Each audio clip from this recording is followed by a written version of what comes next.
हाँ जी, नमस्कार, जय हिंद। एक बार कमेंट बॉक्स में लिख के बताओ फटाफट, आवाज आ रही है सभी को? कैसे हैं हमारे शेर सभी?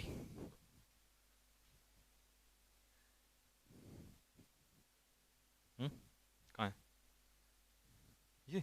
अच्छा,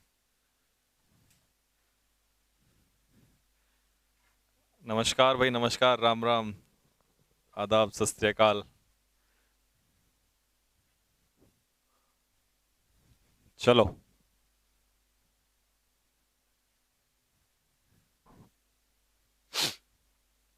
तो आज हम अपनी क्लास में 1 घंटा पढ़ेंगे ग्रामर और आधा घंटा पढ़ेंगे वोकैबलरी। और वोकैबलरी में दोनों चीजें पढ़ेंगे हम लोग। अच्छा, पहले तो तुम मुझे एक बात बताओ, जो मैंने वोकैब का टेस्ट दिया था आप लोगों को, वो आप लोगों ने सॉल्व कर लिया था या नहीं किया था? जल्दी बताओ फटाफट। जो वोकैब का टेस्ट आप लोगों को दिया था मैंने लास्ट क्लास में, वो आपने सॉल्व किया या नहीं किया?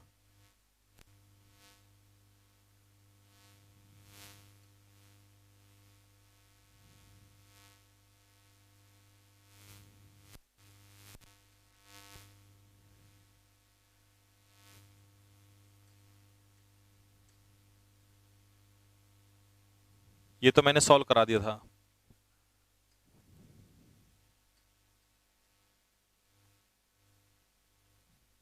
जो आपका टेस्ट हुआ था लास्ट क्लास में।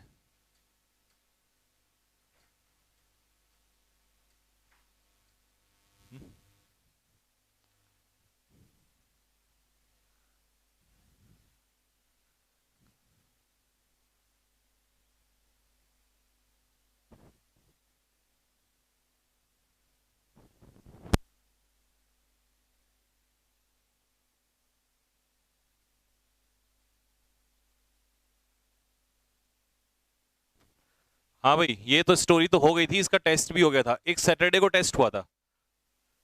सैटरडे को टेस्ट हुआ था, वो अभी मैं मंगा लेता हूँ उसका एक बार। सैटरडे, ये रहा ये बात। हाँ भाई, ये वाला टेस्ट बताओ जल्दी से फटाफट, इसको सॉल्व करवा दूं? ये सैटरडे को था, 50 क्वेश्चन का टेस्ट था। इसकी पीडीएफ अपलोड हो रखी है। हाँ, मिल गया। इसकी पीडीएफ अपलोड हो रखी है उसमें।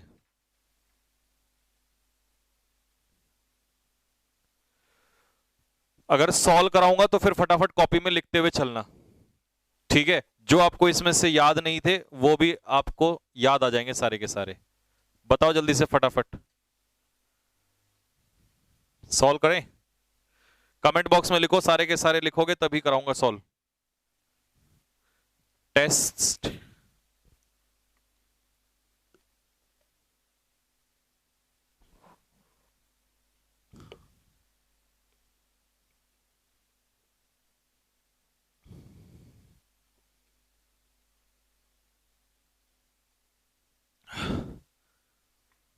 चलो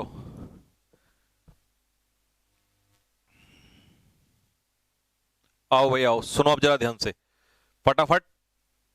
एक एक क्वेश्चन को ध्यान से सुनते चलो। अगर ये पीडीएफ अपलोड नहीं है तो इसकी पीडीएफ अभी क्लास के बाद, जैसे क्लास खत्म होगी, अपलोड करवा दूंगा।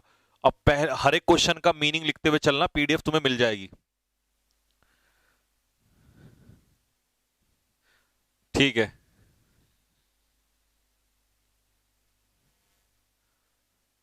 चलो, पहला क्वेश्चन। अब बिल्कुल बात नहीं, कॉपी पेन लेके बैठो जल्दी से साथ के साथ। पहला क्वेश्चन आप लोगों के सामने है स्क्रीन पर। पहला वर्ड दिया है, he bore the pain with great fortitude. Fortitude हमने स्टोरी में पढ़ा था वर्ड। फोर्टिट्यूड का मतलब होता है क्या? करेज। फोर्टिट्यूड का मतलब होता है करेज, यानी कि साहस। फोर्टिट्यूड मींस करेज, जिसे हम लोग कहते हैं साहस। अच्छा जी, वो कैब की पीडीएफ, ठीक है ठीक है, आ जाएगी। साहस के लिए इसमें ऑप्शन अगर मैं देखूं तो कौन सा आंसर है जो इसमें आंसर होना चाहिए? कौन सा ऑप्शन है जो आंसर होना चाहिए? तो इसका आंसर है फॉरबियरेंस। फॉरबियरेंस का मतलब यही होता है साहस रखना, कि ये चीज को सहन करना।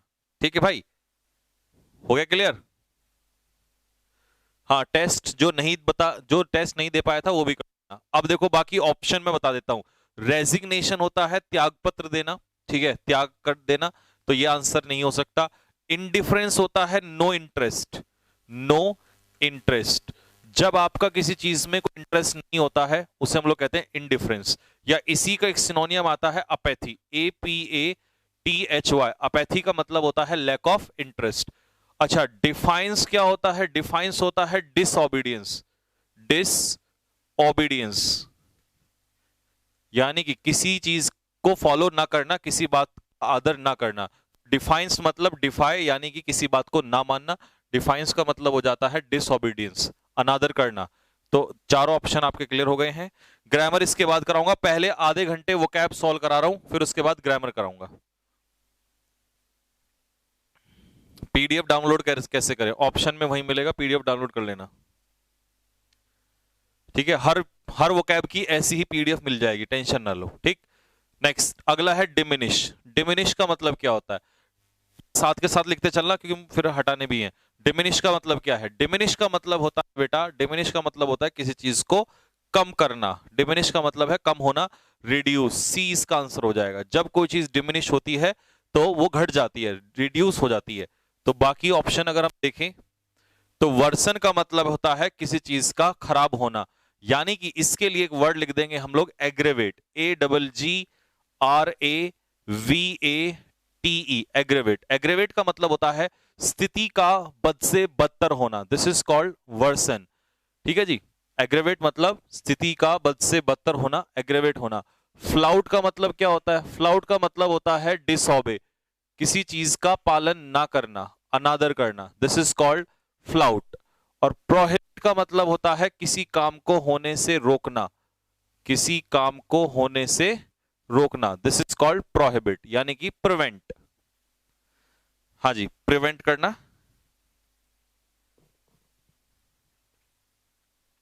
क्लास का टाइम चेंज हो सकता है लेकिन एनडीए के बाद होगा, अभी नहीं हो सकता, अभी क्लास का टाइम चेंज नहीं होगा। अच्छा ये बता, इसमें वो कैसे होगा?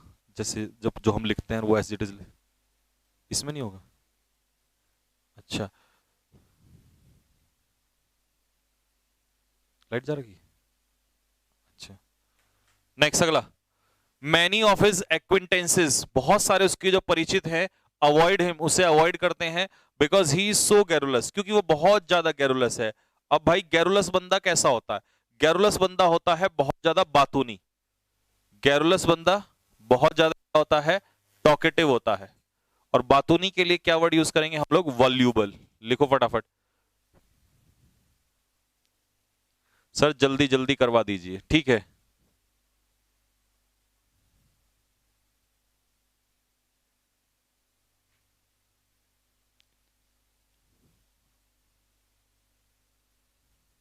ठीक है भाई।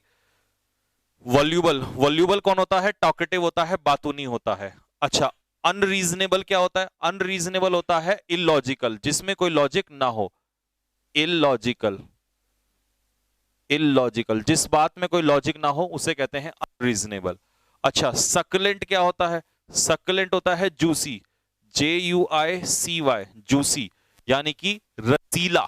सुना है रसीला आम? तो सक्लेंट मीन्स रसीला, जूसी, रसीला, रसीला आम। डिमिनिश की हिंदी क्या होगा? डिमिनिश की हिंदी होगा, डिमिनिश का मतलब होता है कम होना, हिंदी में होता है घटना या कम होना।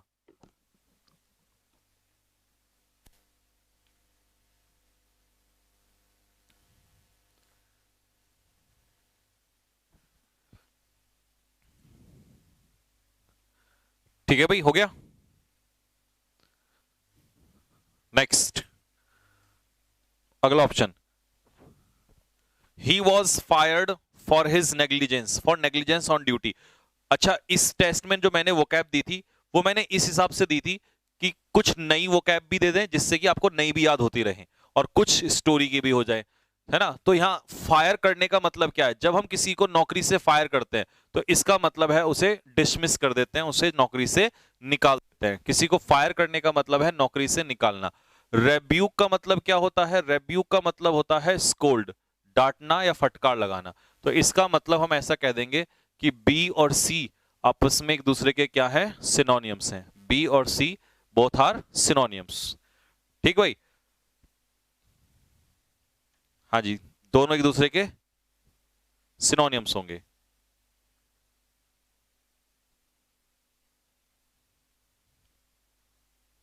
नेक्स्ट अगला क्वेश्चन, मेडल का मतलब क्या होता है? मेडल का मतलब होता है किसी के काम में हस्तक्षेप करना। ठीक है, लिखो हिंदी में हस्तक्षेप करना, पूरा लिखो हिंदी में हस्तक्षेप करना। जब आप किसी काम में इंटरफेयर करते हो तो उसे कहते हैं मेडल करना, यानी कि हस्तक्षेप करना। इंडिक्ट का मतलब क्या होता है बेटे? इंडिक्ट का मतलब होता है किसी पर आरोप लगाना। क्या लगाना? एक्यूज, ACCUSE, एक्यूज करना किसी को। एक्यूज करना मतलब किसी पर आरोप लगाना। हाँ ठीक है भाई, अंधेरे से प्रेम होता है, ये निक्टोफाइल। नेक्स्ट, फेन मतलब क्या होता है? फेन मतलब होता है प्रिटेंड, PRETEND, प्रिटेंड, यानी कि झूठे बहाने बनाना। झूठे बहाने बनाना, इसे हम लोग कहते हैं फेन, प्रिटेंड। कॉक्स मतलब क्या होता है? कॉक्स मतलब होता है किसी की चापलूसी करना, किसी को चापलूसी करते हुए परसुएड करना। परसुएड इसका रियल मीनिंग है किसी को मनाना, या इसी को हम लोग चापलूसी करते हुए मनाने के लिए कैजोल भी ले लेंगे। कैजोल या फ्लैटरी, चापलूसी करना।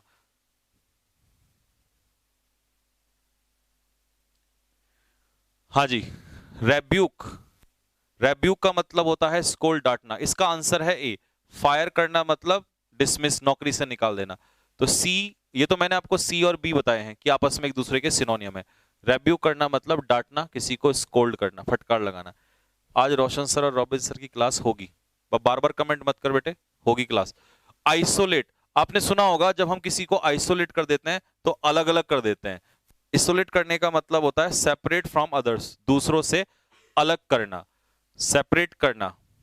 मैनी ऑफ द विलेजर्स, बहुत सारे गांव वाले जो हैं वो भारी बारिश की वजह से अलग थलग हो गए, मतलब बाढ़ ने उन्हें अलग अलग कर दिया। तो सेपरेट फ्रॉम अदर्स, दूसरों से अलग करना। डेस्पाइज का मतलब क्या होता है बेटे? डेस्पाइज का मतलब होता है हेट, किसी से क्या करना?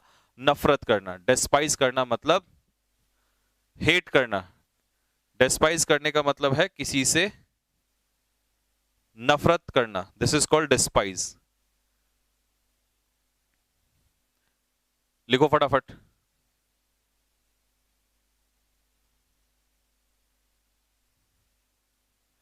हाँ, अमन सिंघानिया, बेटे स्पैम मत कर, बताया तो। निक्टोफाइल होता है आपका अंधेरे से प्रेम। सर यूट्यूब पर इंडी की मैराथन कब होगी? बेटा यूट्यूब पर इंडी की मैराथन या तो कल रात होगी या फिर थर्सडे को दिन में होगी। उसका कंटेंट बनने में टाइम लग रहा है अभी थोड़ा। डेस्पाइज मतलब होता है हेट, नफरत करना। अपलॉड होता है प्रेज, प्रशंसा करना। PRAISE, praise. प्रेज मतलब प्रशंसा करना, किसी को अप्रिशिएट करना, हिंदी में इसे कहते हैं प्रशंसा करना। और डी ऑप्शन है डिवास्टेट। डिवास्टेट का अर्थ क्या होता है बेटा? डिवास्टेट का मतलब होता है तबाही, डेस्ट्रॉय, एनिहिलेट। लिखो डेस्ट्रॉय, नष्ट करना। डिवास्टेट मतलब नष्ट करना, डिवास्टेट करना मतलब नष्ट करना।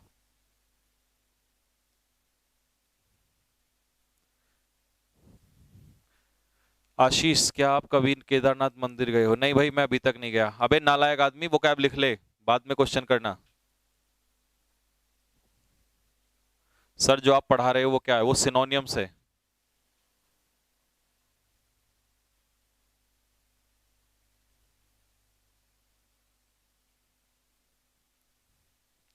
हो गया भाई, 6 क्वेश्चन कंप्लीट हो गए, फटाफट लिखते हुए चलो, क्योंकि मैं सिर्फ आधे घंटे वो कैब कराऊंगा, जितनी भी होंगी कंप्लीट, बाकी बची हुई कल कराऊंगा।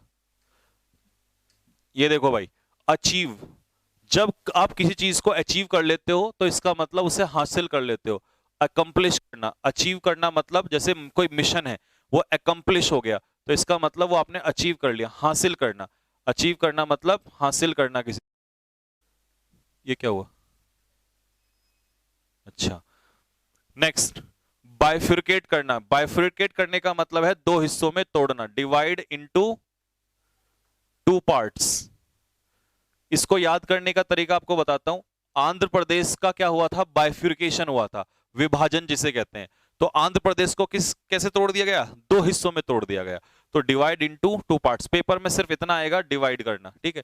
एस्टोनिश क्या होता है?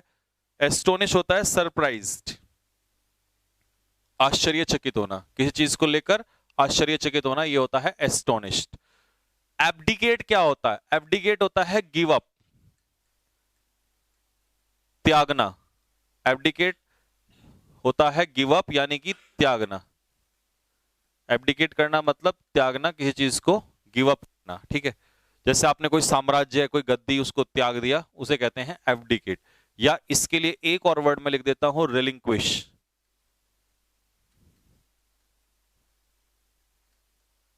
RELINQUISH, रिलिंक्विश कर देना।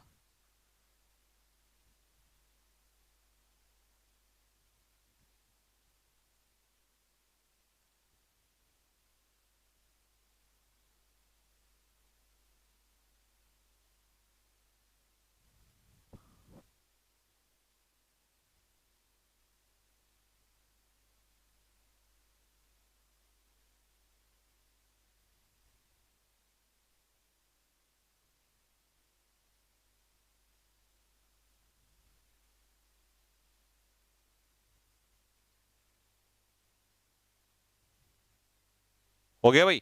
नेक्स्ट, ये एयरफोर्स में आया हुआ क्वेश्चन है। ऑनस, ऑनस होती है जिम्मेदारी। एक बच्चा कह रहा है सर हिंदी लिखा दीजिए। भाई हिंदी में बोल रहा हूं, अगर तुम्हें यह है कि मेरे से हिंदी लिखोगे उसका कोई फायदा नहीं है। हिंदी तुम इंग्लिश पढ़ रहे हो या हिंदी पढ़ना चाह रहे हो? अगर तुम्हें हिंदी पढ़नी है तो हिंदी पढ़ लो। हिंदी जितनी पॉसिबल हो सकती है उतनी मैं बोल रहा हूं। ये इतनी ज्यादा मजाक मत किया करो, इतनी सारी चीजें नहीं, जितना हिंदी पॉसिबल है उतना लगा क्या। अच्छा, हिंदी से लर्न करके करोगे क्या आप लोग? फिर आप इंग्लिश सीख ही क्यों रहे हो? हिंदी में आपको मीनिंग के साथ बता तो रहा हूं जितना पॉसिबल हो जाता है, और हिंदी बोल भी रहा हूं। अगर आपको समझ में नहीं आता है तो उसे हिंदी में लिख लिया करो, मैं हिंदी बोलता हूं। है, हर चीज ऐसी मत करो कि बिल्कुल पका पकाया मिल जाए, कुछ हाथ से भी लिखा करो खुद। मेरा कुछ नहीं है, मैं तो टाइपिस्ट को बोल के दे दूंगा नोट्स कि ले भाई हिंदी फटाफट गूगल से ट्रांसलेट करके दे दे, लेकिन तुम्हें इतनी गंदी आदत पड़ जाएगी कि तुम्हें उससे कोई फायदा नहीं मिलेगा। अच्छा एक बात बताओ, जो मैं यहां लिख रहा हूं, क्या मैं टाइपिस्ट को नहीं बोल सकता ये बात कि भाई ये टाइप करके फटाफट दे दे? उससे क्या होगा, तुम पीडीएफ खोलोगे और पीडीएफ खोल के बस यूं देखोगे और छोड़ दोगे। मेरा तो ये लिखने का काम भी खत्म हो जाएगा। लेकिन आज तक मैंने 3 साल से जब से पढ़ाया है यूट्यूब पे और इस पे, आज तक मैंने खुद लिखे हैं वोकैबुलरी। क्योंकि खुद लिखता हूं तो इसका मतलब है कि बच्चा खुद लिखता है अपने आप, और लिखता है तो उसको याद होते हैं, और जिन बच्चों ने लिखे हैं उनके सिलेक्शन होते हैं। तो ये गंदी आदत मत डाला करो।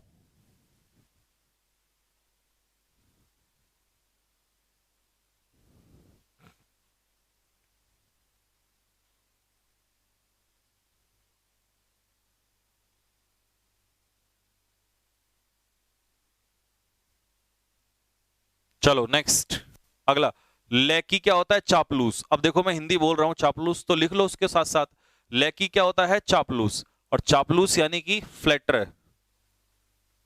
चापलूस यानी कि फ्लैटर। लैकी इज फ्लैटर, चापलूसी करने वाला। अच्छा भाई, मेंडिकेंट कौन होता है? मेंडिकेंट होता है भिखारी, जिसे हम क्या कहते हैं? बेगर, या इसी को हम कहते हैं पुअर, बहुत ही गरीब आदमी, ठीक है। नेक्स्ट अगला, लॉन्गेविटी क्या होती है? Long life. लॉन्ग लाइफ, लंबी उम्र जिसे कहते हैं, दीर्घायु। दीर्घायु मतलब लंबी लाइफ, कहते हैं ना लंबी उम्र की कामना करते हैं हम आपकी, तो उसे कहते हैं लॉन्गेविटी यानी कि लॉन्ग लाइफ। 9 में था डिमाइस। अब डिमाइस क्या होता है? डिमाइस होती है मृत्यु। अब तो मृत्यु मुझसे लिखवाओगे वो गलत बात है। आपको मैंने मृत्यु बोल दिया, लिखना है लिख लो, नहीं लिखना है तो डेथ ऑप्शन में है ही, वो लिखो, इंग्लिश लिखो, कोशिश करो। तो डिमाइस क्या होता है? डेथ, मृत्यु। बाकी ऑप्शन देखोगे। एंग्स्ट क्या होता है बेटा? एंग्स्ट होता है मुसीबत। इंग्लिश में इसे कहते हैं सफरिंग, SUFFERING, सफरिंग, या जिसे हम लोग कहते हैं मुसीबत। एंग्स्ट इज मुसीबत, सफरिंग। नेक्स्ट अगला क्या है? अगला है आपका अपैथी। अपैथी क्या होता है? अपैथी होता है लैक ऑफ इंटरेस्ट। इसका सिनोनियम आपको दें तो इंडिफरेंस। इंडिफरेंस, इंडिफरेंस यानी कि लैक ऑफ इंटरेस्ट, जिसमें किसी चीज की इंटरेस्ट, जिसमें इंटरेस्ट की कमी हो। तो इसका मीनिंग ये भी लिखो कॉमा करके, lack of interest, lack of interest, lack of interest. Assault क्या होता है? किसी के ऊपर आक्रमण। असॉल्ट इज अटैक, किसी के ऊपर किया गया आक्रमण, इसे कहते हैं असॉल्ट।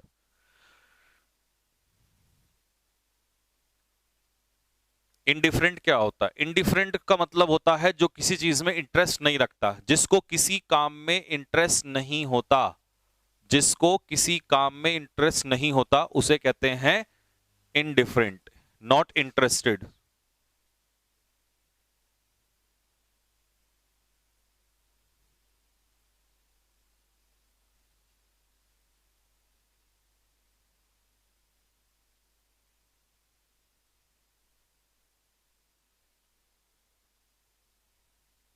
हो गया? नेक्स्ट, अगला question, question number 10। There is no dearth of talent in this country.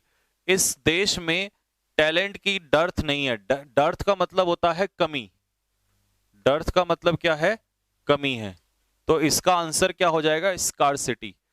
अगर इसका एंटोनियम पूछेगा तो एंटोनियम लिख देना प्लेंटी, क्योंकि प्लेंटी का मतलब होता है प्रचुर मात्रा में। ठीक है। इक्वेनिमिटी क्या होता है? इक्वेनिमिटी होता है कामनेस, दिमाग की शांति, कामनेस या कूलनेस, कामनेस या कूलनेस, या कंपोजर, कंपोजर शांति। डिस्पैरिटी क्या होती है? असमानता, इन इक्वालिटी, इन इक्वालिटी, हिंदी में इसे कहते हैं असमानता। हिंदी लिखवा लिखवा के मुझे हिंदी का टीचर मत बना देना तुम लोग। डिस्पैरिटी होती है इनइक्वालिटी, यानी कि असमानता। जब दो चीजों में डिस्पैरिटी हो तो मतलब असमानता। जैसे कई बार क्या होता है, जब शादी होती है तो आपने देखा होगा कई बार लड़का जो है वो 45 साल का होता है और लड़की जो होती है वो 25 साल की होती है। तो इसका मतलब इन दोनों के बीच में क्या है? डिस्पैरिटी है। ठीक है जी, इनइक्वालिटी है। Next, his efforts are at helping the poor are laudable. उसके जो प्रयास हैं गरीबों की सहायता करने के लिए वो कैसे हैं? लॉर्डेबल। लॉर्डेबल का मतलब होता है प्रशंसनीय। लिखो हिंदी में प्रशंसनीय, लिखो मैं बोल रहा हूं प्रशंसनीय। कोई भी काम अगर आपका लॉर्डेबल है, क्योंकि लॉर्ड का मतलब क्या होता है? प्रशंसा करना, और लॉर्डेबल प्रशंसा के लायक। ऑप्शन ए ये आया हुआ वर्ड है, एफकेट में आया हुआ वर्ड है इनॉक्कस। इनॉक्कस का मतलब होता है हार्मलेस, जिसका कोई नुकसान ना हो, नुकसान ना हो उसे कहते हैं हार्मलेस। ठीक है। नेक्स्ट, इन्योर्ड का मतलब क्या होता है? इन्योर्ड का मतलब होता है हैबिचुअल, किसी चीज की आदत पड़ जाना, आदी हो जाना, हैबिचुअल। या इसी का एक वर्ड लिखो एकस्टम, ACCUSTOM। एकस्टम का मतलब भी होता है हैबिचुअल, आदी पड़ जाना। जब ये नोट कर लो तो मुझे थम्स अप मार दो, फिर मैं अगला क्वेश्चन सॉल्व करता हूं।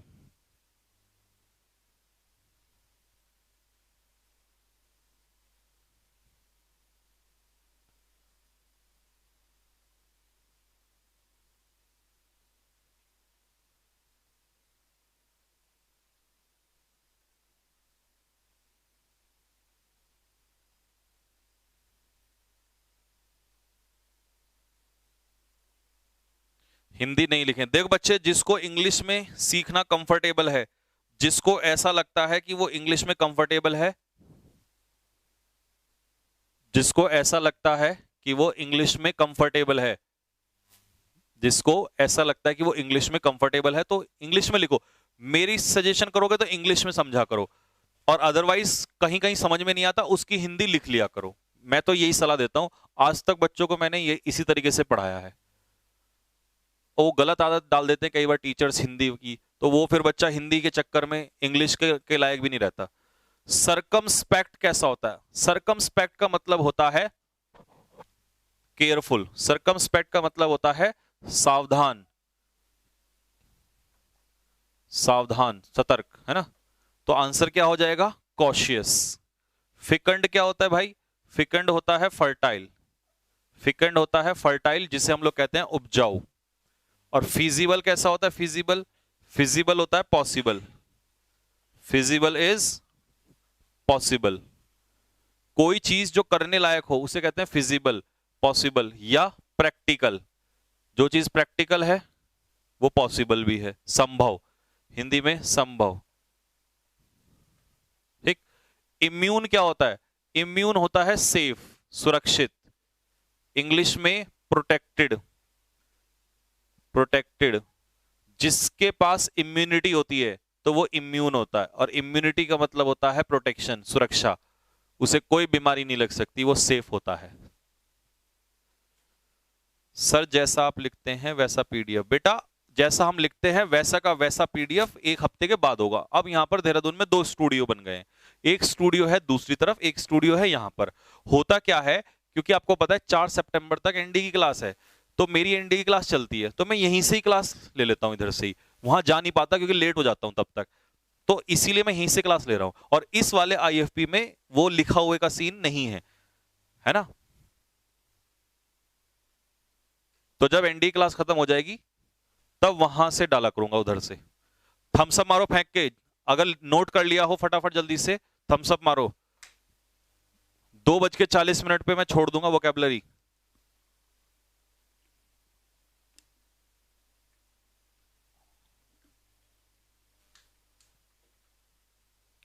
चलो नेक्स्ट आ जाओ। There was a sign post, वहां पर एक साइन पोस्ट था जहां पर 2 रास्ते कन्वर्ज हो रहे थे। अब जब 2 रास्ते एक दूसरे से कन्वर्ज होते हैं तो कन्वर्ज होने का मतलब होता है जुड़ना। आपने कन्वर्ज सुना होगा, कन्वर्ज का मतलब होता है एक साथ मिलना, है ना। ये होता है जुड़ना या मिलना एक साथ। ठीक, तो इसका आंसर क्या हो जाएगा? जब 2 चीजें कन्वर्ज होती हैं तो मर्ज होती हैं एक दूसरे में। कन्वर्ज होने का मतलब होता है मर्ज। इसका एंटोनियम अगर आपसे पूछे तो डाइवर्ज, एंटोनियम हो जाएगा इसका डाइवर्ज, यानी कि अलग अलग होना। ठीक है। और इंटरसेक्ट का मतलब होता है क्रॉस, काटना, एक दूसरे को क्रॉस करना, काटना। और सेपरेट आपको पता है अलग होना होता है, सेपरेट मतलब अलग होना। ठीक भाई।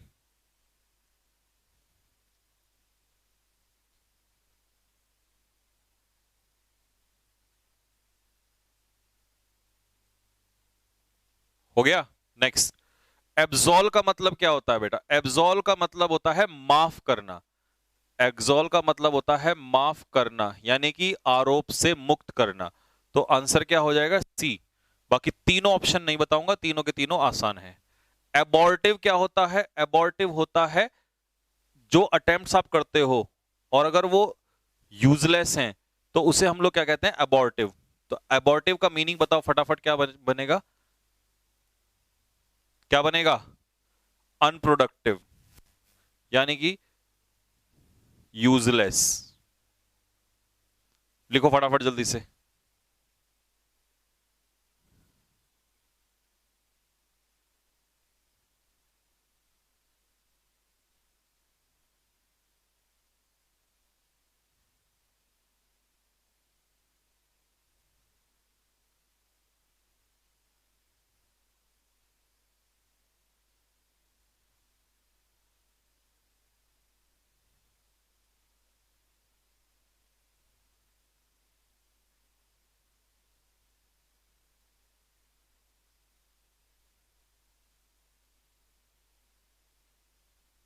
हाँ भाई, ठीक है।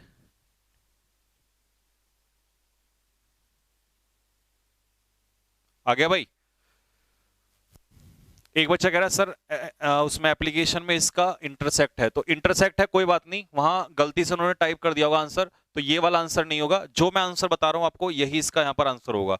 कई बार ऐसा होता है एप्लीकेशन में क्वेश्चन टाइप करते समय वो ऊपर नीचे आंसर हो जाता है 1-2, तो इसीलिए तो मैं सॉल्व करा रहा हूँ। बाद में मैं सॉल्व क्यों कराता हूँ, इतनी मेहनत क्यों करता हूँ बाद में आप लोग के साथ, ताकि अगर कोई क्वेश्चन मिस्टेक भी हो जाए या समझ में ना आए तो आपको क्लियर हो जाए।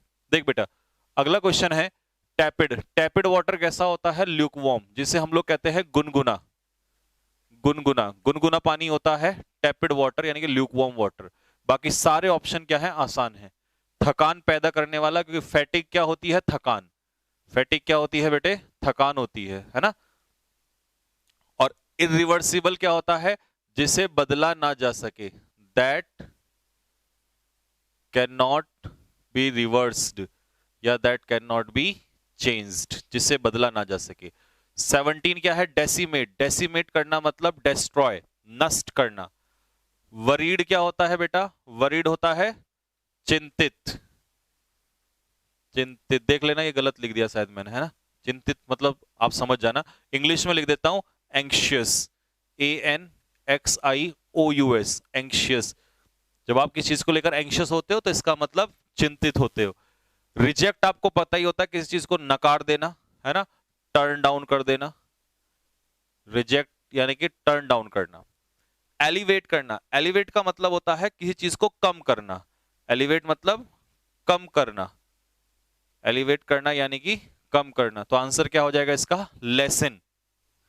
एलिवेट मींस लेसन, कम करना। मैंने इसके बहुत सारे ऑप्शन दिए थे आपको, मिटिगेट, पैसिफाई, मॉलिफाई, क्वेंच, है ना। अच्छा, डेप्राइव क्या होता है? डेप्राइव होता है वंचित करना। वंचित करना, वंचित करना मतलब कोई चीज किसी से छीन लेना। तो इसका सिनोनियम मैंने आपको बताया था, बिरेफ्ट, BEREFT, आपको याद आ गया होगा। मैंने आपको बताया था डेप्राइव करना मतलब कोई चीज किसी से छीन लेना, बिरेफ्ट। और डिसीव करना ये तो सबको पता होता है, डिसीव करना मतलब चीट, किसी को धोखा देना, चीट करना। हाँ जी,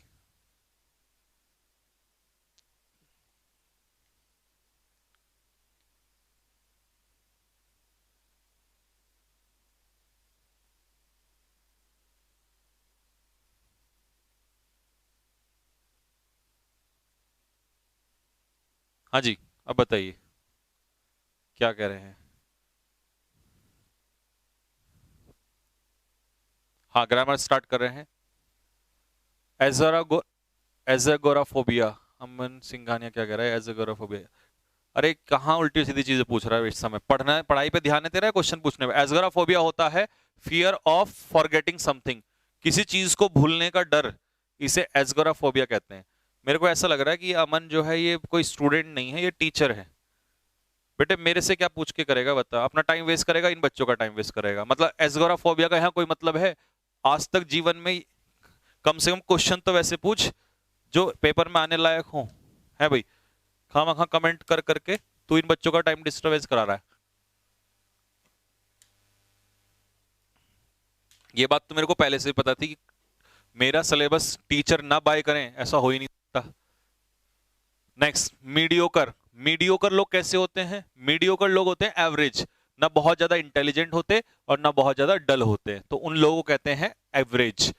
ठीक भाई। अच्छा, एग्जॉटिक क्या होता है?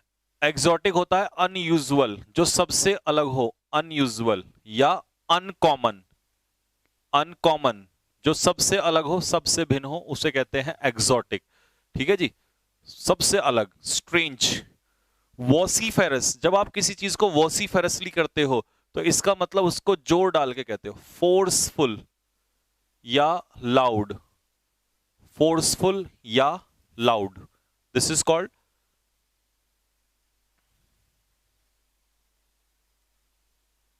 हाँ,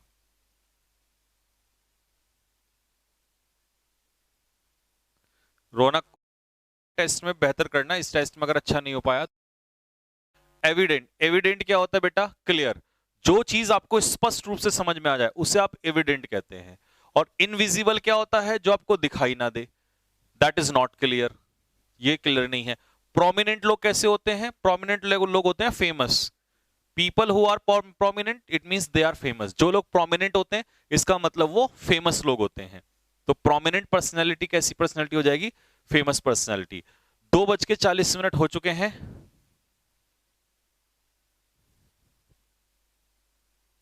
ठीक भाई, हो गया, हो गया। चलो, तो मैंने 20 क्वेश्चन सॉल्व करा दिए हैं, बाकी इसकी पीडीएफ मैं अपलोड करवा रहा हूं। ठीक है, पीडीएफ तुम लोग ये पीडीएफ डाल देना भाई, ठीक है, लिख ले, है ना, भूल मत जाना। ये पीडीएफ वो कैब वाली है 50 क्वेश्चन की।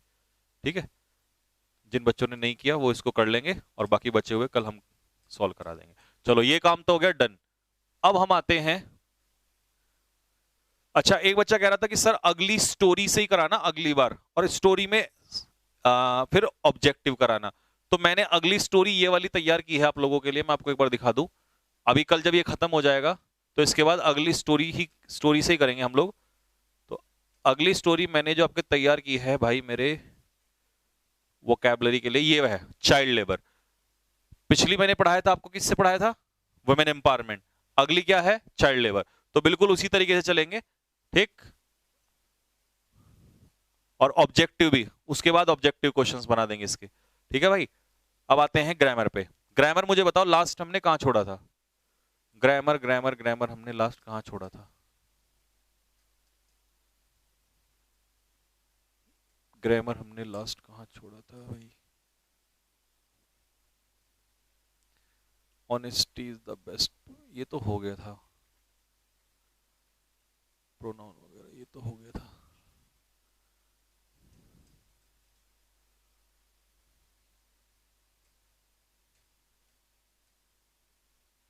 कमेंट में लिख के बताओ भाई, ए नालायक को, कहां छोड़ा था हमने? कहां भाई कहां?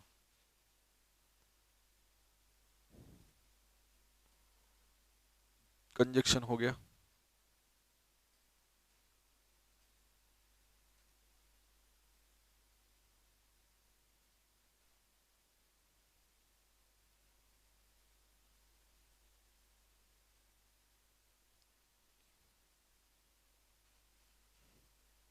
अबे नालायक आदमी, प्रीपोजिशन तब स्टार्ट होगा जब पहले ये खत्म होगा। मैंने कहा था जब बेसिक। अच्छा, टाइप्स ऑफ सेंटेंसेस। ठीक ठीक ठीक ठीक ठीक ठीक।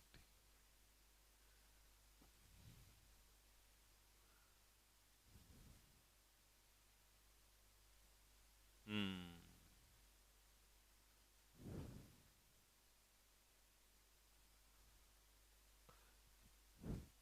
टाइप ऑफ सेंटेंसेस में इंटरोगेटिव सेंटेंसेस कर रहे थे हम लोग।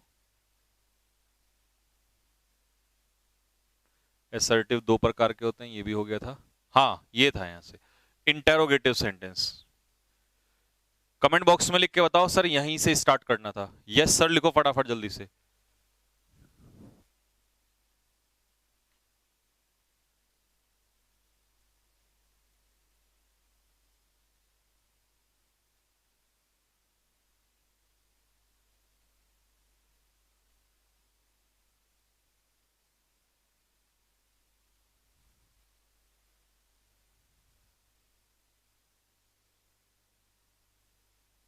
चलो ठीक है,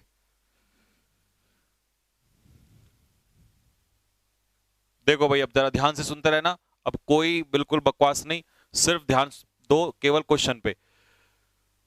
चार टाइप के सेंटेंस हमने पढ़ लिए थे। एक सेंटेंस लास्ट में बचता है इंटरोगेटिव सेंटेंस। वो sentence in which we ask someone a question, जिसमें हम किसी से कोई प्रश्न पूछते हैं, उन्हीं को हम लोग इंटरोगेटिव सेंटेंस कहते हैं। वो सेंटेंस जिसमें हम क्वेश्चन पूछते हैं, उन सेंटेंस को हम लोग इंटरोगेटिव सेंटेंस कहते हैं। These are of two types. ये कितने प्रकार के होते हैं? दो प्रकार के होते हैं। पहला क्लोज एंडेड और दूसरा open ended. Close ended sentence होते हैं जो हेल्पिंग वर्ब से स्टार्ट होते हैं। जैसे मैंने कहा डू यू लव मी, क्या तुम मुझसे प्रेम करती हो या करते हो, जो भी है ना। फिर आ गया आपका open ended. Open ended start होते हैं डब्ल्यू एच से। मैं अगर इसी में ही लगा दूं W H word, why do you love me, तुम मुझसे प्रेम क्यों करती हो, तो इसका मतलब हुआ कि यहां डब्ल्यू एच वर्ड से स्टार्ट हो रहा है, तो ये हो जाएगा ओपन एंडेड सेंटेंस। और अगर मैंने सिर्फ हेल्पिंग वर्ब से स्टार्ट किया तो ये हो जाएगा क्लोज एंडेड सेंटेंस। तो हेल्पिंग वर्ब से स्टार्ट होते हैं और डब्ल्यू एच वर्ड से स्टार्ट होते हैं। ये दो टाइप के सेंटेंस होते हैं इंटरोगेटिव सेंटेंस, ठीक है जी। अब देख लो जरा स्ट्रक्चर देख लो क्लोज एंडेड की और ओपन एंडेड की। क्लोज एंडेड सेंटेंस की स्ट्रक्चर है कि सबसे पहले आती है हेल्पिंग वर्ब, फिर आता है सब्जेक्ट, फिर उसी के अकॉर्डिंग आती है मेन वर्ब, और फिर आता है ऑब्जेक्ट, और फिर जो कुछ भी है लास्ट में आ जाएगा। ओपन एंडेड की स्ट्रक्चर है सबसे पहले डब्ल्यू एच वर्ड, और डब्ल्यू एच वर्ड के बाद आती है हेल्पिंग वर्ब, और फिर आता है सब्जेक्ट, और फिर आती है मेन वर्ब, और फिर आता है ऑब्जेक्ट। सबसे पहले शुरुआत में डब्ल्यू एच वर्ड आएगा ओपन एंडेड में, ठीक है। अब मैं आपसे यह पूछना चाहता हूं कि कौन सा सेंटेंस, पहला सेंटेंस जो है वो क्लोज एंडेड है या ओपन एंडेड है? फटाफट कमेंट बॉक्स में आंसर देना स्टार्ट करो। ये क्लोज एंडेड है या ओपन एंडेड है? Do they help the poor, क्या वो गरीबों की सहायता करते हैं? इसकी शुरुआत किससे हो रही है? हेल्पिंग वर्ब से हो रही है। अगर हेल्पिंग वर्ब से हो रही है तो ये कैसा है? Close ended. Ankush Rajput, PDF मिलेगी क्या? मुझे लग रहा है पहले दिन आया क्लास में।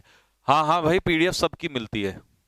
क्लोज एंडेड, अरे ये तो लिखा भी है, ओहो तभी तेज हो रहे हो है। क्लोज एंडेड सेंटेंस है। चलो नेक्स्ट, अगला क्वेश्चन नंबर सेकंड।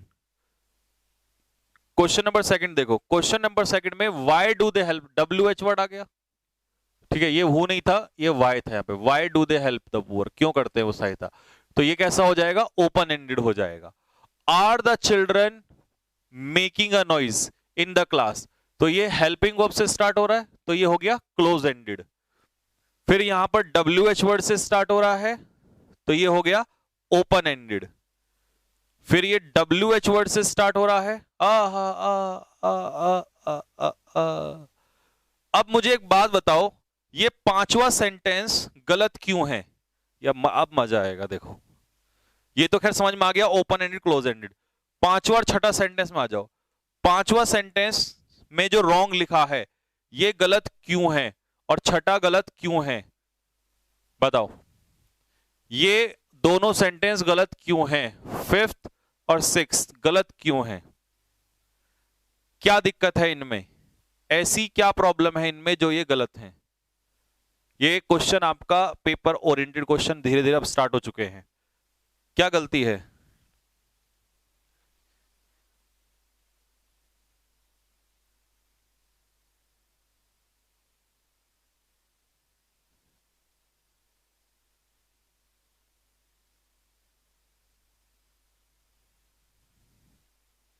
हाँ जी, सही बात है। जब सेंटेंस डब्ल्यू एच वर्ड से स्टार्ट होगा और वो इंटेरोगेटिव होगा, तो उसके बाद सब्जेक्ट पहले नहीं आएगा, पहले आएगी हेल्पिंग वर्ब। जैसे ये दे दिया यहां पर हेल्पिंग वर्ब, और उसके बाद आएगा सब्जेक्ट। ऐसे यहां पर डब्ल्यू एच वर्ड पहले, उसके बाद आएगी हेल्पिंग वर्ब, और उस हेल्पिंग वर्ब के बाद आएगा सब्जेक्ट, और उस सब्जेक्ट के बाद आएगा फिर मेन वर्ब। तो पहले हेल्पिंग वर्ब, फिर सब्जेक्ट, और फिर उसके बाद मेन वर्ब। इसलिए ये सेंटेंस नीचे वाला सही है। तो आपको ये बात समझ में आई होगी कि डब्ल्यू एच वर्ड से अगर सेंटेंस की शुरुआत हो, अगर डब्ल्यू एच वर्ड से सेंटेंस की शुरुआत हो, तो वो सेंटेंस जो है पहले क्या लेगा? हेल्पिंग वर्ब, फिर क्या लेगा? सब्जेक्ट। अब जैसे हम इसका अगला क्वेश्चन देखें, हाँ ये बात देखो लिखा हुआ है, ये काम बिल्कुल आसान हो गया। If W H words are used in the middle of a sentence, यदि किसी वाक्य के बीच में डब्ल्यू एच वर्ड यूज होते हैं, तो प्यारे साथियों we do not use helping verb after them, इनके तुरंत बाद हम लोग हेल्पिंग वर्ब का इस्तेमाल नहीं करेंगे, ठीक है जी। But we use subject after them, तो इनके बाद हेल्पिंग वर्ब ना करके हम पहले क्या लेंगे? सब्जेक्ट, फिर उसके बाद क्या लेंगे? Verb. If WH words are used in the beginning of a sentence, we use helping verb after them. देखो इस पूरी थ्योरी को मैं आपको एक एग्जांपल के माध्यम से समझाता हूं, बहुत ध्यान से सुनना जरा।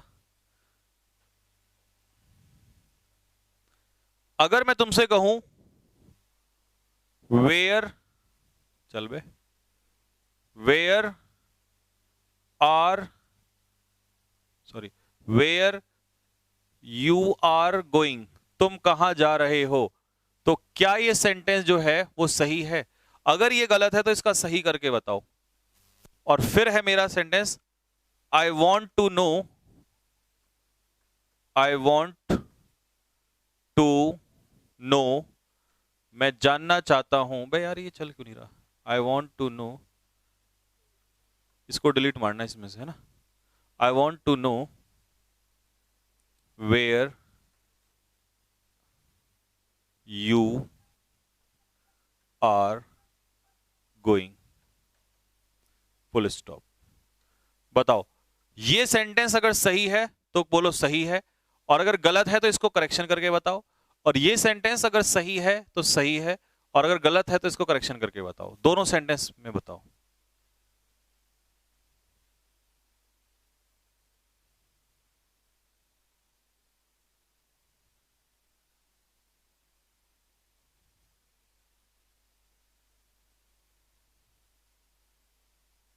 देखो भाई, पहला सेंटेंस में WH वर्ड से वाक्य की शुरुआत हुई है, तो यहां पर वेयर के बाद आर आएगा, हेल्पिंग वर्ब। WH वर्ड के बाद क्या आएगा? Helping verb.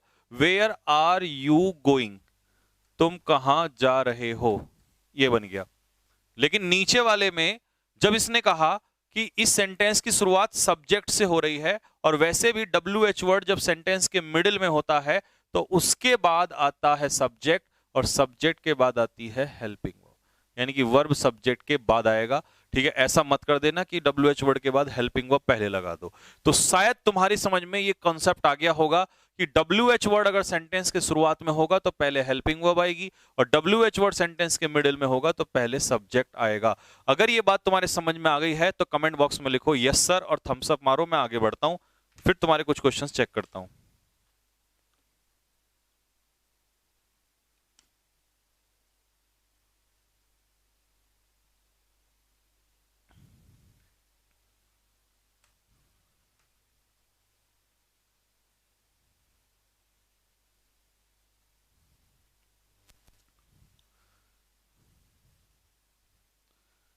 डन है।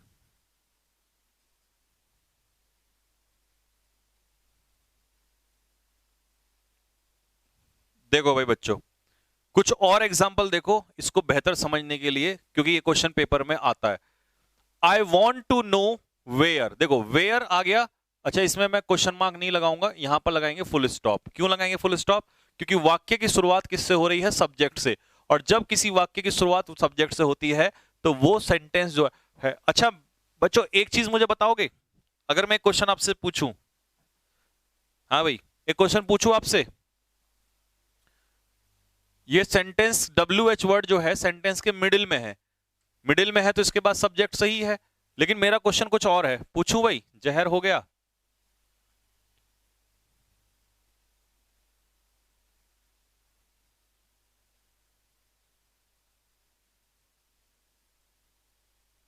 पूछें? चलो। I want to know where you are going, मुझे बताओ ये सेंटेंस कैसा है? इंटेरोगेटिव है, इंपेरेटिव है,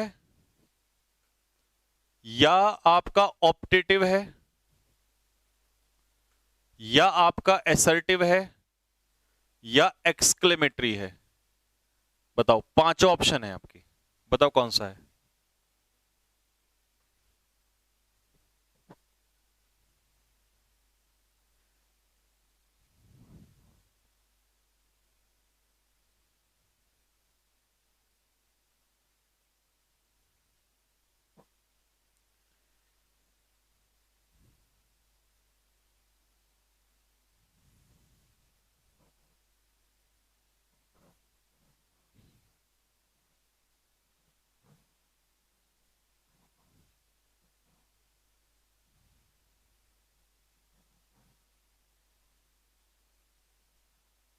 चलो देख भाई बच्चों, इंटेरोगेटिव तब होता है या तो सेंटेंस हेल्पिंग वर्ब से स्टार्ट हो या WH वर्ड से, तो ये इंटेरोगेटिव नहीं है। इंपेरेटिव मेन वर्ब से स्टार्ट होता है, किससे? मेन वर्ब से, या हम उसमें किसी को कुछ करने के लिए कहते हैं, तो यहां किसी को कुछ करने के लिए नहीं कह रहे। ऑप्टेटिव में हम आशीर्वाद देते हैं ना, हम यहां किसी को आशीर्वाद श्राप दे रहे हैं, कुछ नहीं कर रहे।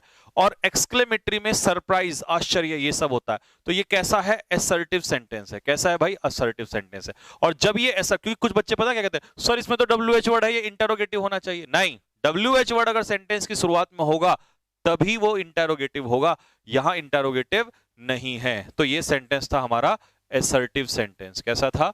Assertive sentence. ठीक भाई, चलो अगला क्वेश्चन नंबर 2।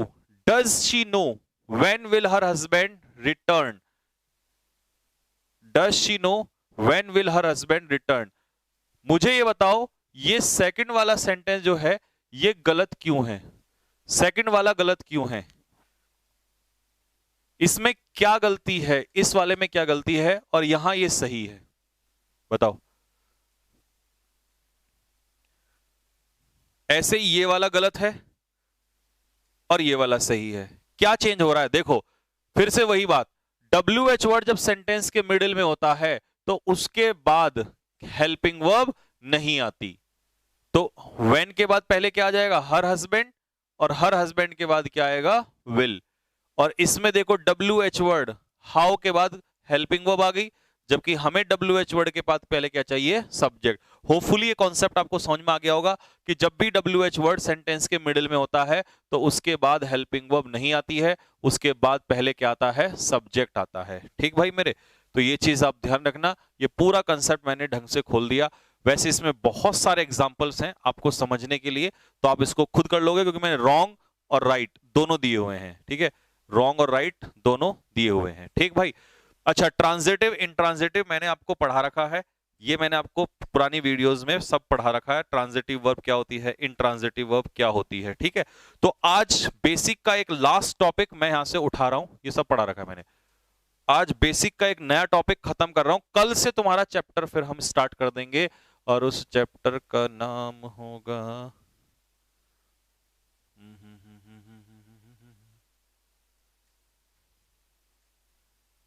जिसका मुझे था इंतजार, वो घड़ी आ गई आ गई आ।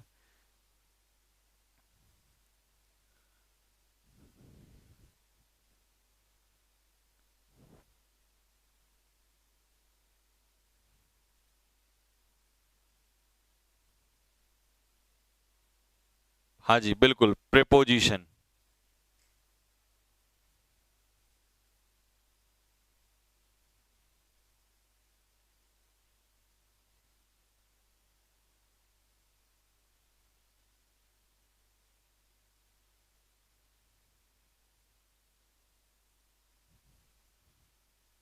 ठीक है भाई, अच्छा, अब मैं एक क्वेश्चन पूछूंगा आपसे, मुझे जरा एक क्वेश्चन बताना।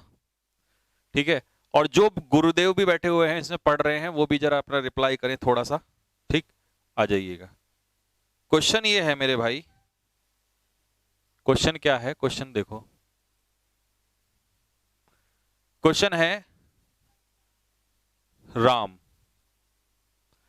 मुझे ये बताओ, राम जो है ये एक वर्ड है या एक फ्रेज है या एक क्लॉज है? आंसर दो फटाफट जल्दी से।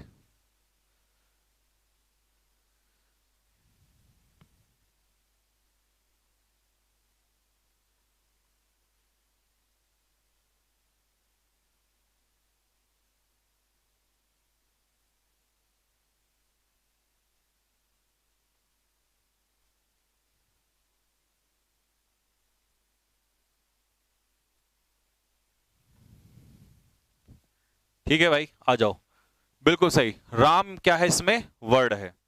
नेक्स्ट,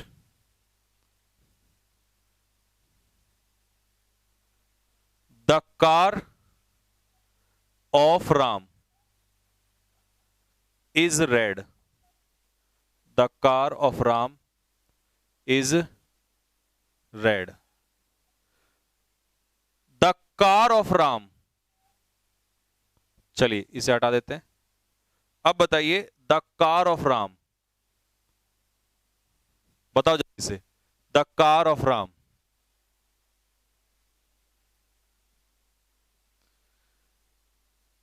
मेरे दो अनमोल रतन, एक है वर्ड तो दूसरा फ्रेज। चलिए भाई, जो बच्चे फ्रेज आंसर दे रहे हैं, इसीलिए मैं कहता हूं रटने वालों से पढ़ोगे, रट्टा मारोगे तो जिंदगी में दर्द ही दर्द होंगे। मैंने क्या पढ़ाया था, क्लॉज क्या होता है, सब्जेक्ट प्लस, बताओ भाई जिन लड़कों ने सीखा है, सब्जेक्ट प्लस वर्ब क्या होता है, क्लॉज। जब तक सब्जेक्ट और वर्ब का मिलन ना हो तब तक विवाह संपन्न होगा ही नहीं, क्लॉज हो ही नहीं सकता। मैंने सिर्फ से पूछा द कार ऑफ राम, इतना, क्या इतने में कहीं वर्ब नजर आ रही है तुम्हें, क्या सब्जेक्ट वर्ब नजर आ रहा है, नहीं। इसका मतलब ये हुआ, ये क्या है, सिर्फ फ्रेज है। तो फ्रेज क्या होता है, फ्रेज जो आज का हमारा टॉपिक है, फ्रेज क्या होता है। अच्छा, फ्रेज होता क्या है, फ्रेज होता है शब्दों का समूह जिसमें सब्जेक्ट और वर्ब ना हो, क्योंकि सब्जेक्ट और वर्ब अगर आ गया तो फिर वो क्या बन जाएगा। अब बताओ ये पूरा क्या है, the car of Ram is red. अब बताओ भाई, इसको हटा देता हूं बीच में से, चल भाई हट जा। The car of Ram is red. अब बताओ ये पूरा बताओ क्या है, the car of Ram is red.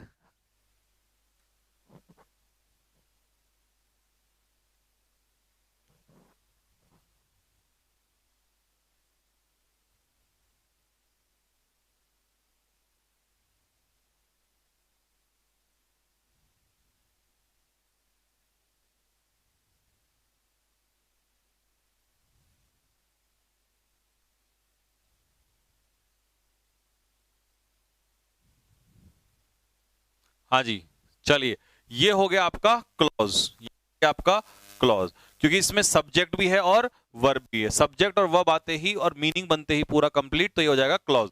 तो इसका मतलब तीनों बातें आपको समझ में आ गई कि फ्रेज क्या होती है, क्लॉज क्या होता है और वर्ड क्या होता है। तो इसका मतलब फ्रेज जो है इज अ ग्रुप ऑफ, ये ग्रुप है दो या दो से ज्यादा, मोर देन, दो या दो से ज्यादा शब्दों का समूह है। मतलब दो या दो से ज्यादा, दो या दो से ज्यादा शब्दों का समूह है, ठीक है, जो एक साथ काम करते हैं but do not form a clause, लेकिन वो क्लॉज नहीं बनाते, क्योंकि अगर उनमें सब्जेक्ट के साथ वर्ब मिल गई तो वो क्या बन जाएगा, क्लॉज, फिर वो फ्रेज नहीं रहेगा। अब मुझे बताओ, पहले एग्जाम्पल में, पहला एग्जाम्पल जो है वो फ्रेज है, क्लॉज है, या आपका वर्ड है, PCW, जल्दी बताओ फटाफट। पहला, दूसरा, तीसरा, चौथा और पांचवा, फ्रेज, क्लॉज या वर्ड? फ्रेज, क्लॉज और वर्ड, बताओ जल्दी से क्या है, फ्रेज, क्लॉज या वर्ड?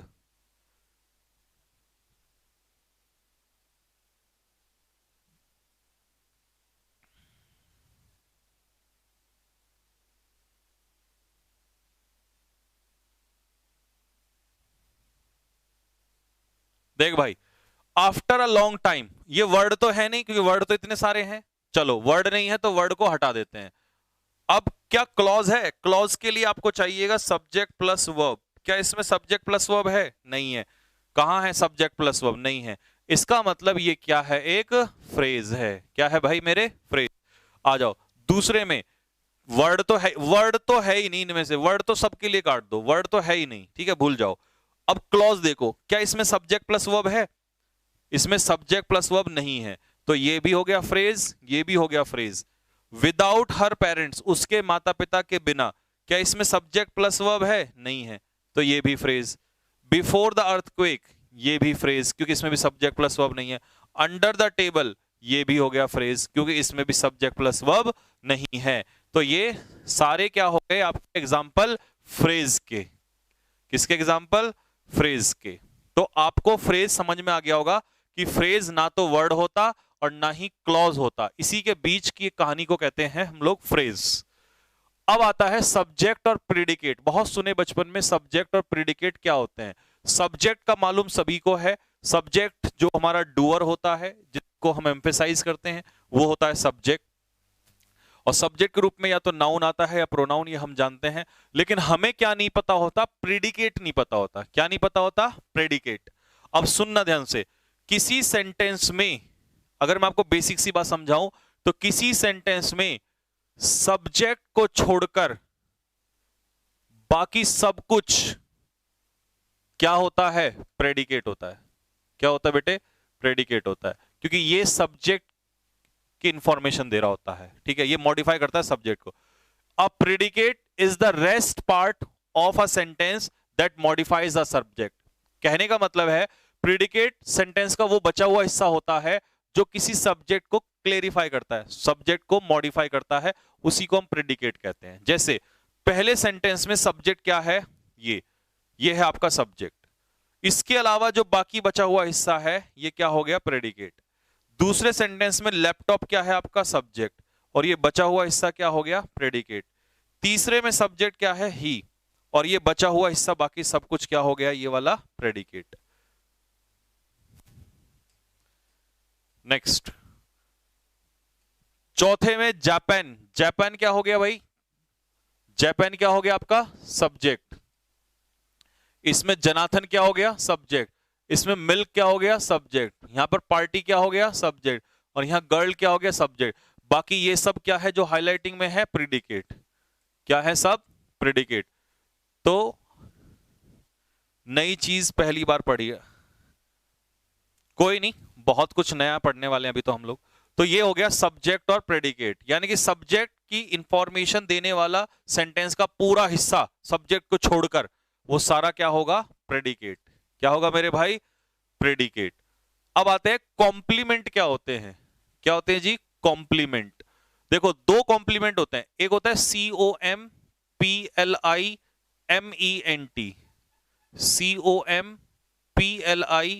COMPLIMENT, complement. तो प्यारे बच्चों, जो ये वाला कॉम्प्लीमेंट होता है ना, ये तो वो होता है जब हम किसी को कॉम्प्लीमेंट देते हैं, प्रशंसा करते हैं उसकी, ए बहुत सुंदर दिख रहे हो, तो ये वो वाला कॉम्प्लीमेंट है। तो ये तो किसी को रिमार्क देना हो गया। क्या देना हो गया? रिमार्क। किसी को उसके बारे में रिमार्क देना, इसे कॉम्प्लीमेंट कहते हैं। लेकिन ये वाला कॉम्प्लीमेंट कौन सा कॉम्प्लीमेंट है, इसकी बात हम करेंगे। ठीक, सुनो। कॉम्प्लीमेंट इन ग्रामर, ग्रामर में कॉम्प्लीमेंट एक शब्द होता है। क्या होता है? एक वर्ड होता है, एक क्लॉज भी हो सकता है और एक फ्रेज भी हो सकता है, लेकिन that is needed to describe the subject और ऑब्जेक्ट ऑफ अ सेंटेंस।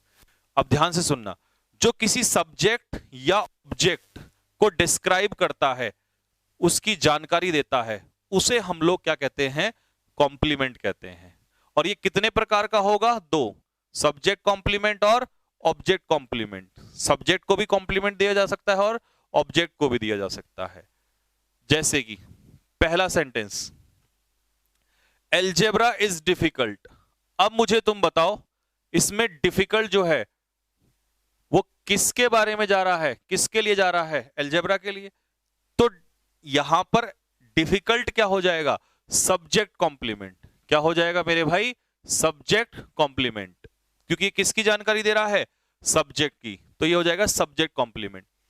दूसरे सेंटेंस में, प्रैक्टिस मेक्स एल्जेब्रा इजी।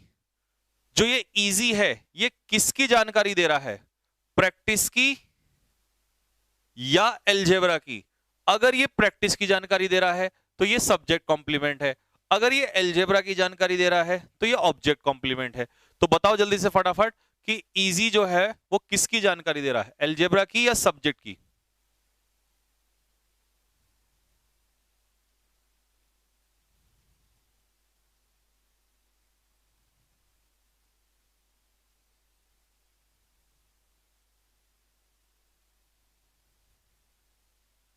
आशीष क्या कह रहा है? ये तो एक तरीके का एडजेक्टिव हो गया फिर तो। ना ना, तेरा दर्द भी दूर करूंगा। तो पता ना, मेरे पास हर तरीके की गोली है ना, हर तरीके के दर्द की गोली है, वो भी डाउट दूर करूंगा। हाँ जी, ये देख बेटा, जो इजी है वो किसको इजी कर रहा है? एल्जेब्रा को। तो इसका मतलब ये क्या हो गया? जब ये ऑब्जेक्ट को देख, ये हो गया तेरा सब्जेक्ट, ये हो गई तेरी वर्ब, और ये हो गया तेरा ऑब्जेक्ट। तो ये इसकी जानकारी दे रहा है, एल्जेब्रा की। तो इसका मतलब ये ऑब्जेक्ट को कॉम्प्लीमेंट कर रहा है। ठीक है। अब जैसे आशीष ने कहा है कि सर ये तो एक तरीके का एडजेक्टिव हो गया। ठीक है, अब जरा देख लेना, ही इज अ टीचर। अब टीचर किसके लिए जा रहा है? ही के लिए जा रहा है। बात समझ में आ गया? अब तू मुझे ये बता दे आशीष, क्या टीचर एडजेक्टिव है? क्या टीचर को एडजेक्टिव कह सकते हैं? बता जल्दी से। कॉम्प्लीमेंट में एडजेक्टिव भी आ सकता है, कॉम्प्लीमेंट में नाउन भी आ सकता है। आगे ना समझ में? अब बता मुझे यहां पर, तो इसे क्या कहना बेहतर होगा? बोल जल्दी से।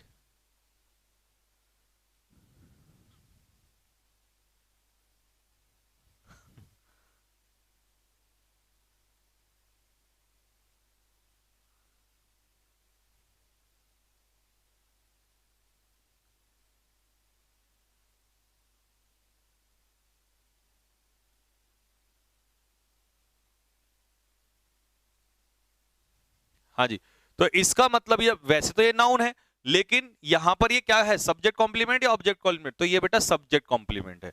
ठीक है, तो अब तेरा दर्द दूर हो गया होगा। आजा, डिलीशियस बता। डिलीशियस जो है, डिलीशियस जो है, ये कौन सा कॉम्प्लीमेंट है? ये किसकी इंफॉर्मेशन दे रहा है? सब्जेक्ट की।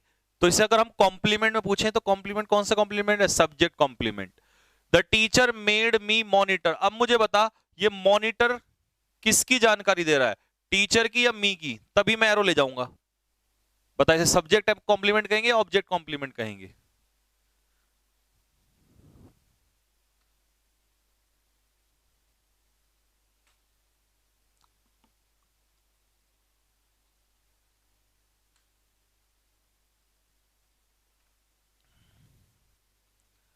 तो मॉनिटर किसकी जानकारी दे रहा है? मी की।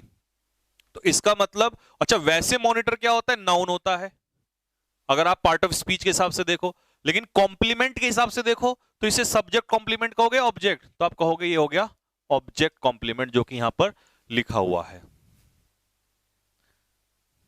ठीक है, एक सेंटेंस है, राधा इज माई गर्लफ्रेंड। अब मुझे बता, ये सब्जेक्ट कॉम्प्लीमेंट हुआ या ऑब्जेक्ट कॉम्प्लीमेंट हुआ? बता भाई जल्दी से।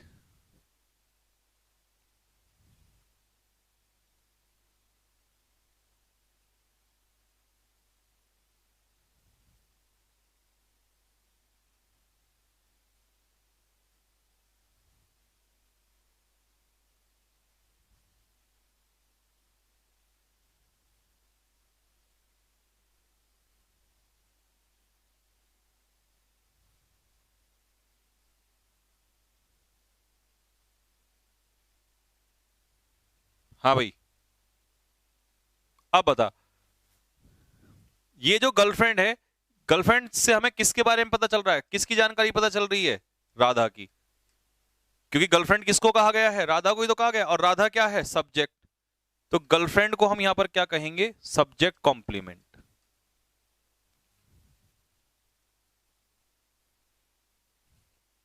ऑब्जेक्ट कॉम्प्लीमेंट कैसे हो जाएगा नालायक को? ऑब्जेक्ट कॉम्प्लीमेंट कैसे बना दिया तुमने? ऑब्जेक्ट कहां है मुझे बताना जरा, ऑब्जेक्ट कहां है? ये माई, माई तुम्हें ऑब्जेक्ट दिखाई दे रहा है? माई एडजेक्टिव है, माई जो है वो अधिकार दिखा रहा है गर्लफ्रेंड के ऊपर। ये जानकारी राधा की है। अरे बुद्धिहीन लोगों, अगर मैं कहूं राधा इज अ प्लेयर, तो ये प्लेयर जो है ये किसकी जानकारी दे रहा है? राधा की। तो ये सब्जेक्ट कॉम्प्लीमेंट नहीं हो गया? सब्जेक्ट को नहीं दिया जा रहा कॉम्प्लीमेंट। बस मैंने यहां पर माई तो लगा दिया, केवल अधिकारी तो दिखाया है, ऑब्जेक्ट थोड़ी ना। यहां पे ऑब्जेक्ट को कॉम्प्लीमेंट थोड़ी दिया जा रहा है।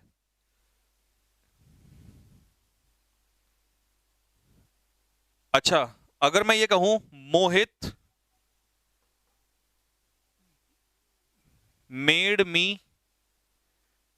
गर्लफ्रेंड, मान लो मैं एक लड़की हूं और मोहित ने मुझे अपनी गर्लफ्रेंड बना लिया। अब बताओ गर्लफ्रेंड कौन सा कॉम्प्लीमेंट है? बताओ। सी इज ब्यूटीफुल, एक कह रहा है सर सी इज ब्यूटीफुल में बताओ। शी इज ब्यूटीफुल में ब्यूटीफुल क्या है? ब्यूटीफुल में ब्यूटीफुल सब्जेक्ट कॉम्प्लीमेंट है, क्योंकि ये इसकी जानकारी दे रहा है, अगर कॉम्प्लीमेंट के हिसाब से पूछोगे। और अगर तुम पार्ट ऑफ स्पीच पूछोगे ब्यूटीफुल का, तो पार्ट ऑफ स्पीच के हिसाब से ब्यूटीफुल क्या है? एडजेक्टिव।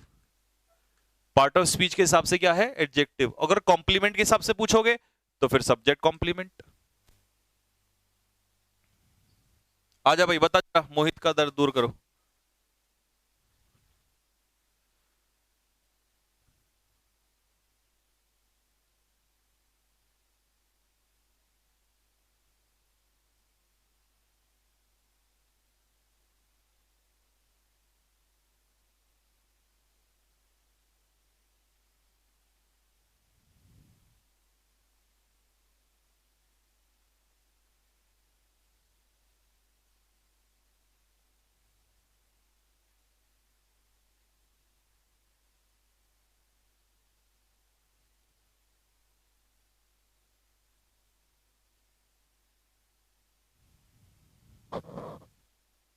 आ जाओ। अब देख बेटा, मोहित क्या है यहां पर? सब्जेक्ट। मेड क्या हो गया? वर्ब। मी क्या हो गया? ऑब्जेक्ट। ठीक है जी। अब बताओ, ये जो गर्लफ्रेंड है, ठीक है, ये किसकी इंफॉर्मेशन दे रहा है? बताओ, गर्लफ्रेंड किसकी इंफॉर्मेशन दे रहा है? मी की। किसको गर्लफ्रेंड बनाया? मी को गर्लफ्रेंड बनाया। तो इसका मतलब ये कैसा कॉम्प्लीमेंट हो गया? ऑब्जेक्ट कॉम्प्लीमेंट हो गया।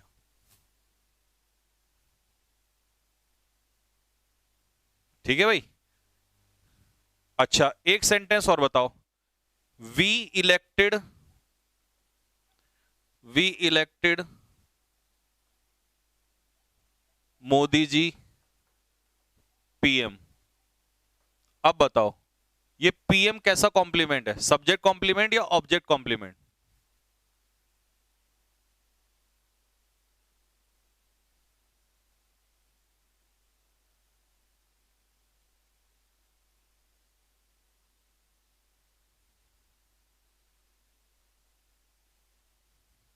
अंकुश कह रहा है सर मेरे में डाटा सही लग रहा है, तो आपके में ज्यादा कैसे लग रहा है? तो इनके में कुछ प्रॉब्लम होगी। अब तो डाटा सही लग रहा है। हाँ, लो में पढ़ो, लो में कम लगता है।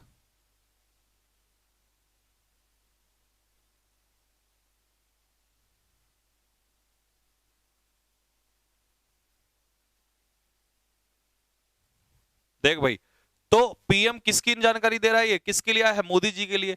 और मोदी जी ये तो सब्जेक्ट हो गया, ये वर्ब हो गई, ये ऑब्जेक्ट हो गया। तो मेरे भाई ये किसकी जानकारी दे रहा है? मोदी जी की जानकारी दे रहा है। तो ये कौन सा कॉम्प्लीमेंट हो गया? ऑब्जेक्ट कॉम्प्लीमेंट हो गया।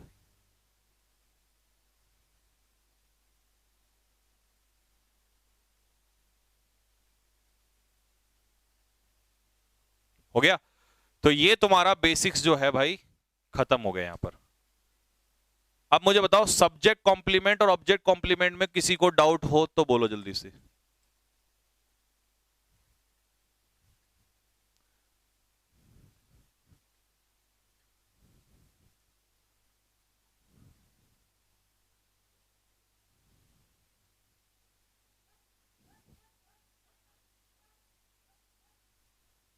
बताओ ये कौन सा कॉम्प्लीमेंट है?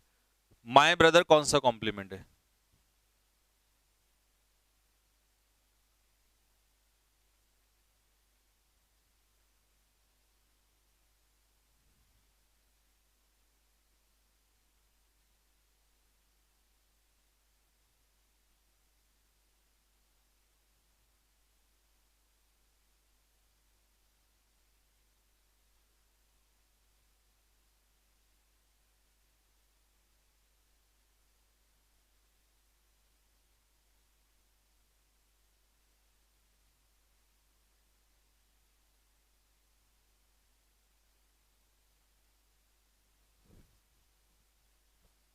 हाँ जी, डीआरडीओ का लेवल यही रहता है। आ जाओ, यू आर माई ब्रदर। तो यहां पर ये किसकी जानकारी दे रहा है? यू की। तो ये यू क्या है? सब्जेक्ट। तो ये कैसे क्या हो गया? Subject complement. क्या हो गया? Subject complement. ठीक है भाई, ये हो गया आपका subject complement. She is an intelligent student. She is an intelligent student. देख भाई मेरे, स्टूडेंट क्या है? नाउन है। इंटेलिजेंट क्या है? एडजेक्टिव है। लेकिन ये जो इंटेलिजेंट स्टूडेंट है, ये कौन सा कॉम्प्लीमेंट है? मुझे ये बता दो। अलग अलग खोलोगे तो एडजेक्टिव, नाउन, लेकिन कॉम्प्लीमेंट कौन सा है ये बता दो। कौन सा कॉम्प्लीमेंट है?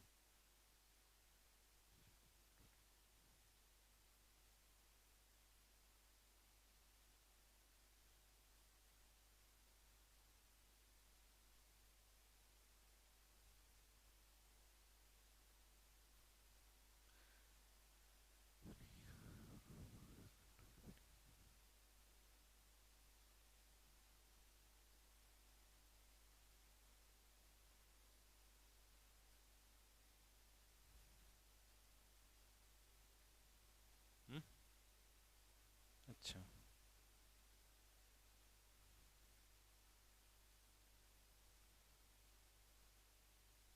हाँ जी। तो ये हो गया आपका सब्जेक्ट कॉम्प्लीमेंट। अगर कहानी आपको क्लियर हुई तो लिखो यस सर, और मैं ये पीडीएफ दोनों डलवा देता हूं। और आपका जितना भी जरूरत के मुताबिक बेसिक्स था वो सारा कंप्लीट कर दिया मैंने। इसका मैं लूंगा टेस्ट। इसका जो टेस्ट होगा पूरा रिवाइज कर लेना, जो भी आपका था सारा रिवीजन ले लेना। इस आने वाले सैटरडे को, जो ये सैटरडे आगे आ रहा है, इस सैटरडे में तुम्हारा टेस्ट होगा मेरे भाई। सैटरडे को लिख लो, टेस्ट होगा। किस चीज का होगा? सैटरडे को टेस्ट इस बार किसका होगा? बेसिक्स का होगा। बेसिक्स ऑफ इंग्लिश, इंग्लिश के बेसिक्स का टेस्ट होगा आपका। ठीक मेरे भाई, इंग्लिश के बेसिक्स का टेस्ट होगा। तैयार रहना इसको सारा रिवाइज करके, ठीक है। अब कल से चैप्टर स्टार्ट हो जाएगा और कल से हम दिखाते हैं फिर धुआंधार पारी और पहला चैप्टर जिसका नाम है प्रेपोजिशन।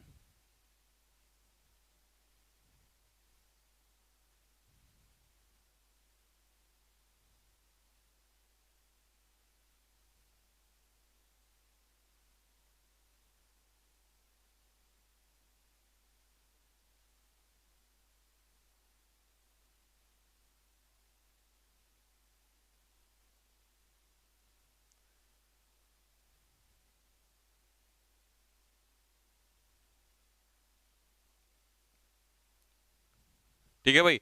अच्छा, रही बात आपके सिलेबस की, तो मैं आप लोगों को बता दूं, आप लोगों का जो सिलेबस है, क्योंकि वैसी इंग्लिश तो मैं पढ़ा नहीं रहा, जितनी लोग पढ़ाते हैं उतनी मैं एक महीने में पढ़ा दूंगा आप लोगों को।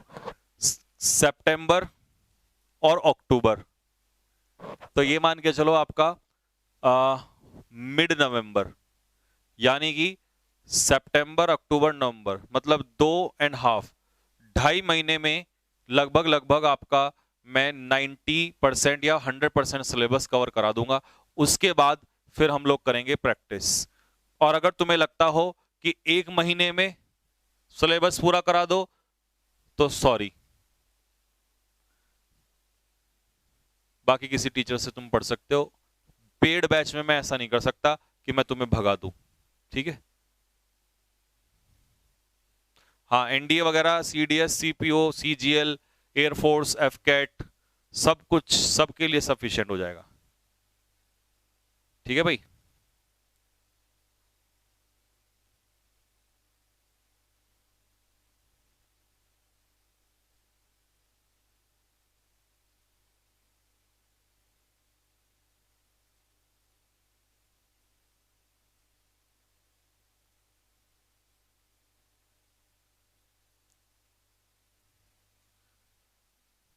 ठीक, चैप्टर का नाम कल प्रपोजिशन।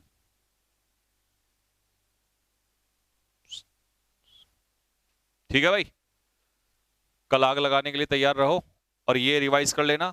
इसकी पीडीएफ आप लोगों को ग्रुप में डलवा रहा हूं मैं अभी, बेटा दोनों पीडीएफ डाल देना, एक तो ये वाली और एक अभी जो वो कैब वाली थी वो वाली। चाइल्ड लेबर वाली शायद डाल दी थी हम लोगों ने, हाँ वो तो, हाँ डाल दी थी वो तो हमने।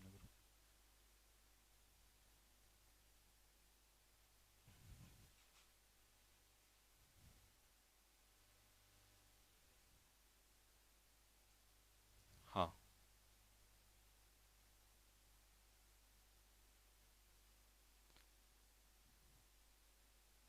हाँ जी, 4 महीने लो सर अपने हिसाब। हाँ मैं अपने हिसाब से पढ़ाऊंगा। देखो यार, 2-4 अराजक तत्वों के हिसाब से मुझे नहीं पढ़ाना, 2-4, और वो भी स्टूडेंट कम, बाकी है ना चेले चपाटे, और या खुद टीचर्स भी। मैंने कहा ना, मुझे पता है, मैं सब जानता हूँ, लेकिन मैं उसके चक्कर में बच्चों का नुकसान नहीं करूंगा। मैं डीप में लूंगा, डेप्थ में लूंगा। अगर इस बेसिक को पढ़ाना होता, मैं सीधा सीधा लोगों की तरह घास काट देता, नाउन इज द नेम, है ना, फटाफट कर करके, और 3 दिन में खत्म कर देता। लेकिन फिर आपको कैसे पता चलता कि कॉम्प्लीमेंट क्या होते हैं, फ्रेज क्या होता है, क्लॉज क्या होता है, वर्ड के टाइप क्या होते हैं, ढूंढना कैसे है उन लोगों को, ठीक है। तो ठीक है, उसमें कुछ मुझे इश्यू नहीं है। मैं यूट्यूब पे भी अपने हिसाब से पढ़ाता आया हूँ, यहाँ पे भी अपने हिसाब से पढ़ाता आऊंगा, ठीक है। तो चलो बस कल मिलेंगे फिर आप लोगों से। एक बार कमेंट बॉक्स में सारे के सारे जल्दी से कमेंट बॉक्स में लिख दो फटाफट, जय हिंद।